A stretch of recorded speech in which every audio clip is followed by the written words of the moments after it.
Shalom, shalom. This is Brother Kasha Quala from the GMS Atlanta Church, giving all glory, honor, and praises unto Yahweh, Ba'ashem, Yahweh Shai, Ba'ashem, Rechak Kodash. Double honors to the apostles and elders of Great Millstone who rule well. Peace, love, salutation to the elect 144 first fruit. All right. And today's lesson is going to be pertained around, it's going to be about your complaints weigh just as much as someone who's been in the truth for, a good little minute. All right, years, decades, whatnot. Okay, if you're a sincere Akim, if you're a part of that number, Lord willing, because we call ourselves the hopeful elect, your complaints weigh just the same as someone who's been in it longer than you. You got to think of it as he just heard the truth before you did. That's it. Okay, but y'all complaints weigh the same. All right, you're both complaining about the same thing. Maybe one brother's complaint is more inclined than another's, but it weighs the same. The Lord hears it all the same, okay? So here's a word to complain. The word complain is the late 14th centuries. It says lament, bewail, and grieve, all right? Find fault, express dissatisfaction, and criticize. It says make a formal accusation or charge to an authority, all right? It says to lament, and it says to beat the breast. So like you beating your chest up, just like straight irritation. Okay, so it says down here, it says grievance or blame. All right, expression of suffering. All right, when you're complaining, you're expressing that you're suffering through something. Like I don't feel like you wake up every day complaining that you are in fucking Babylon. But of course you wake up every day repenting and thanking the Lord that you did wake up. Okay? But you're a brother who's been in it for 20 years and a brother who's been in it for 6 months, but they're sincere, their complaints mean the same. It weighs the same. Okay? So I'm gonna get Psalm 34 and 18 real quick. It says, the Lord is nigh unto them that are of a broken heart, and saveth such as be of a contrite spirit. Now, he's close to the ones that are of a broken heart, like a mind, okay? This place has broken them down mentally, and they're tired of this shit. So what do you do when you're broken down mentally? You complain. Man, I don't feel like doing this, man. I'm tired of this. Man, I'm sick of this. Okay? Whether you've been complaining for 30 years or you've been complaining for 2 months, okay? The Lord is nigh unto them that are of a broken heart, all right? And it says, and saveth such as be of a contrite spirit. See the word contrite. The word contrite is dakar, and it means dust. Yeah, exactly. Dust, meaning of a low or crushed. Oh, yeah, right there. Strong's definition says crushed, all right, or a low state, all right, a spirit that's in a low state, okay. He saveth such as one as of a contrite spirit. That's right. He's close to the contrite in heart, the broken in heart, the ones who complain, okay, because right now we are in a spirit of mourning. All right, this is Ecclesiastes. I'm gonna start 7 and 2. It says it's better to go into the house of mourning. All right, when you're mourning, you're crying, you're sad. It's just for edification purposes. Get the word. The word there for mourn is a ball. All right, it says mourning for the dead, for rites of mourning, mourning garb, period of mourning. It says lamentation. We just went into the word complain, and it means to lament. So mourning is a synonym of the word complain. All right, you're mourning, you're crying. Okay, so it says it is better to go into the house of mourning or the house of complaining. Okay, than to go to the house of feasting, for that is the end of all men. All right, and the living will lay it to his heart. Verse 3, sorrow is better than laughter. Okay, for by the sadness of the countenance of the heart is made better. All right, whatever doesn't kill you make you stronger. Okay. So verse 4, it says, the heart of the wise is in the house of mourning. So the wise men, which I do believe, are in the great millstone camp. Okay. And I'm going to say this too. There is no going to be no great millstone in the day of Jacob, in the time of Jacob's trouble. It's going to be, is you a man of the Lord or not? Okay. Not because you was just in great millstone, I'm automatically a man. No, bro. It goes into the spirit. All right.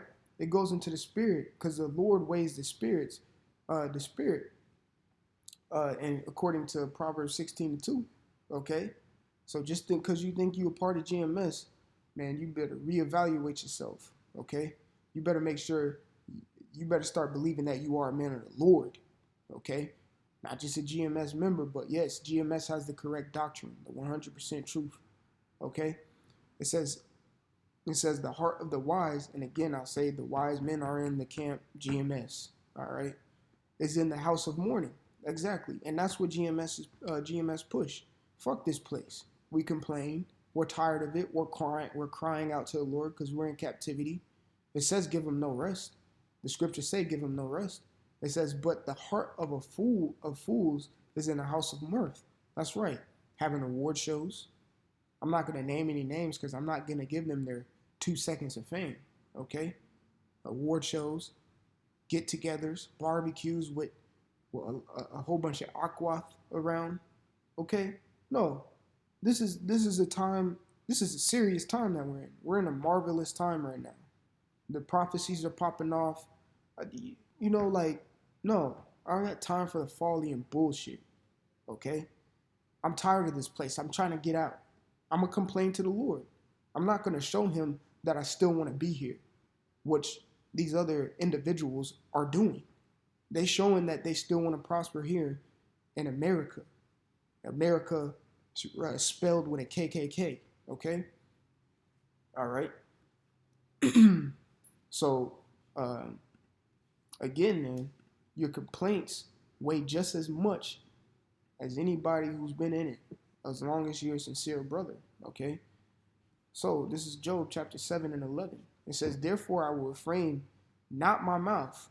So I ain't going to shut up.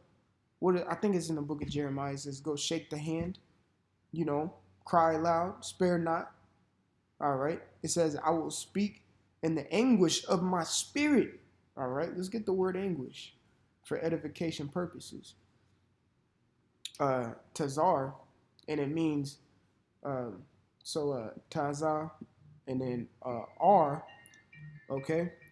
Tazar R, all right? So Tazar, it means narrow, tight, straits, distress, adversary, foe, enemy, oppressor, hard pebble, flint, okay? Because flint is a very hard, adamant object. That's why the scriptures say in Ezekiel, the 3rd chapter, I'll make your foreheads, like flint or whatnot, okay?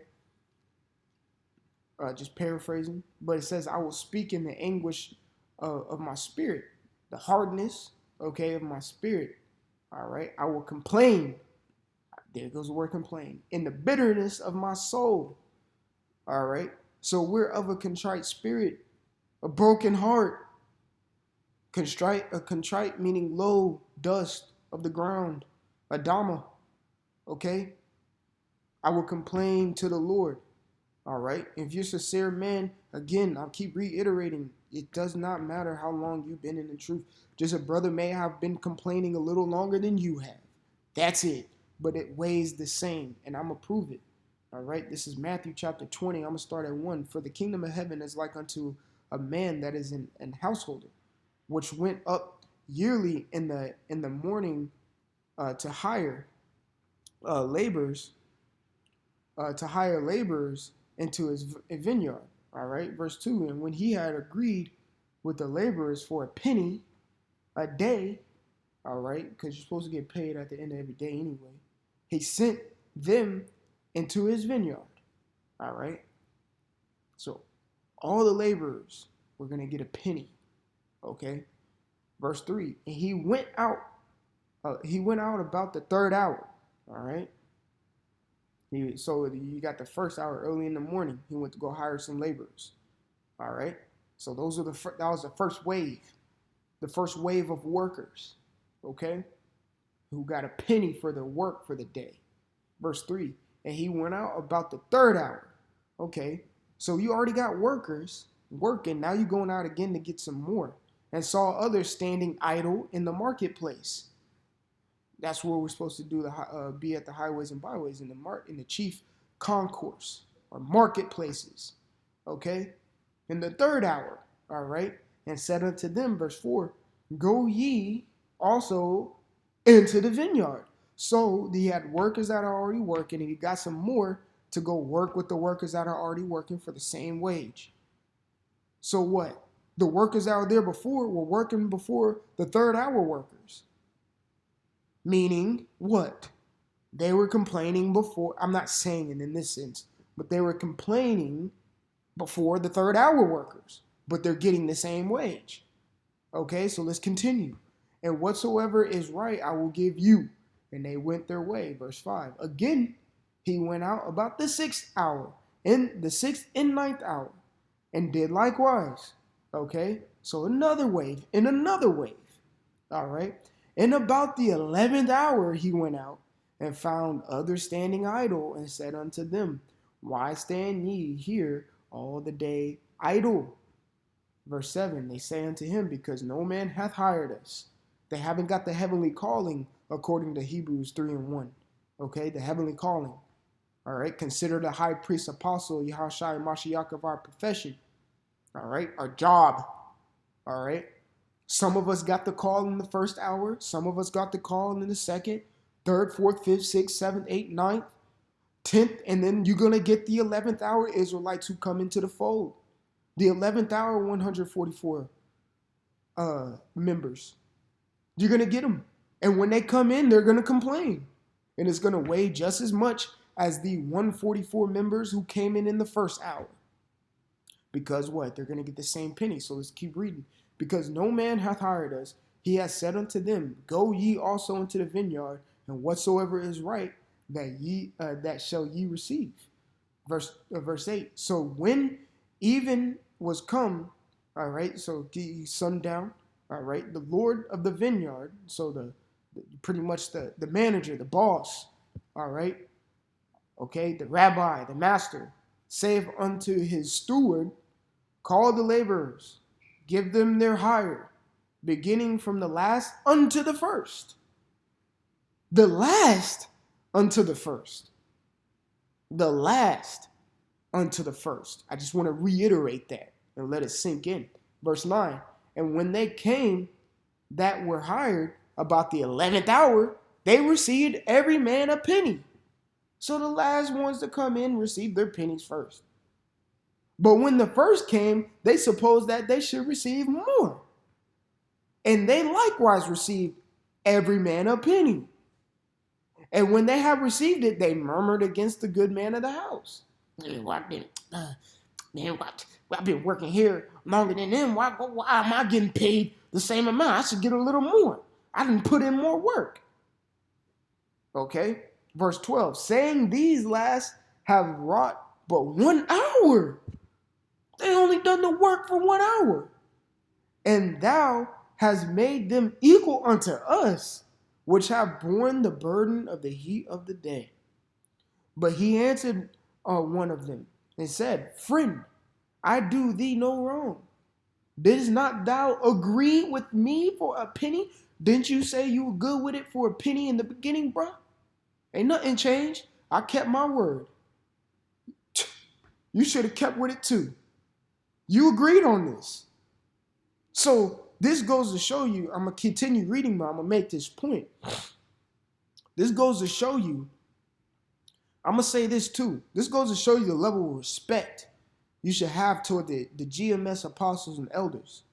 Because you men, I'm speaking to myself in general, because you men who came in a little later, okay, may have came in 2017, 2016. Shit, man, I came in 2014, 2013 era. Okay? I'm a young brother. But I'm possibly, Lord willing, going to receive the same penny as Apostle Tahar, as Apostle Gabar, Lord willing.